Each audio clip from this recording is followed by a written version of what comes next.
আমাদের বাড়িতে সপ্তাহের একটা দিন অন্তত নিরামিষ হবে। সেই নিরামিষের শেষ পাতে খাওয়ার জন্য একটু টক জাতীয় জিনিস তো লাগে। আজকে জিজ্ঞেস করাতে মা বললো ছোলার ডাল আছে, ছোলার ডাল দিয়ে টক বানা। মাকে আমি বললাম আজকের টকটা না হয় আমিই বানাই, তুমি বলে বলে দাও। মা বললো সবকিছুর আগে ছোলার ডালটা আগে 2 থেকে 3 ঘন্টা মতো ভিজিয়ে নে। ডালটা ভালো মতো ভিজে এলে সেটাকে জল ছড়িয়ে একটা মিক্সিং জারের মধ্যে নিয়ে নে। অল্পখানি লবণ আর একটা লঙ্কা দিয়ে ভালো মতো বেটে নে। এই বাটাটা তোর নিজের ওপর, যদি মনে করিস পুরোপুরি পেস্ট করবি তাহলে পুরোটা একটু পেস্ট করে নিবি, আর যদি মনে করিস হালকা দানা দানা করে রাখবি তাহলে অল্প পেস্ট করবি। এইদিকে চাটুর ওপর অল্পখানি সর্ষের তেল দিয়ে চামচের সাহায্যে অল্প অল্প করে বড়া টাইপ করে ভেজে নেবো। এপিট ওপিট ভালো মতো করে ভেজে নিতে হবে। লাল লাল হয়ে এলে এটাকে নামিয়ে নেব। 2টো মতো লেবু নিয়ে নিয়েছি, যেটা ভালো মতো রসটা চেপে নিয়েছি। এখানে লেবুর বদলে তেঁতুলও নিতে পারেন আপনি। এরপরে গ্যাসের উপর একটা প্যান বসিয়ে তেল দিয়ে হালকা তেলটা গরম হয়ে এলে ওতে 5 ফোড়ন আর লঙ্কা দিয়ে ভালো মতো ভেজে নেবো।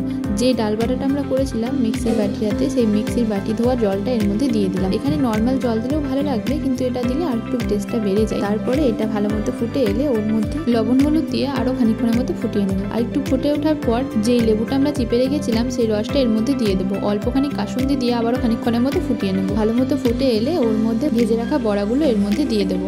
ভালো মতো নাড়াচাড়া করে শেষে অল্প পরিমাণে ধনেপাতা ছড়িয়ে নামিয়ে নিলেই তৈরি হয়ে যাবে আপনার গরম গরম বড়ার টক। নিরামিষের দিনে হোক বা কোনো অন্য দিনে আপনি এরকম করে টক বানাবেন, অবশ্যই খেতে ভালো লাগবে। ভিডিওটি যদি ভালো লেগে থাকে তো একটা লাইক কমেন্ট শেয়ার অবশ্যই করবেন, আর চ্যানেলটাকে সাবস্ক্রাইব করে দেবেন। নমস্কার।